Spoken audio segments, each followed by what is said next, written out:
Mga Pilipino po na galing sa Dubai. I'm very happy kasi almost isang taon na akong hindi nakakakain talaga ng mga pagkain natin, mga Filipino food. Kasi wala pong available dito sa lugar namin. Ewan ko sa iba. Meron siguro sa iba, sa mga main cities. Pero since nasa small village kami, walang available.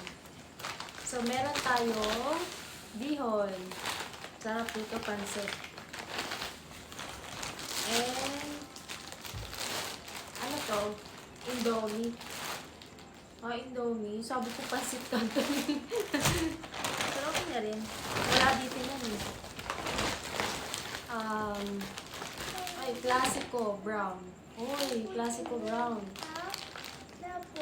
True Pinoy taste. Oh, sarap. Classico. Masarap sana kung coffee ko.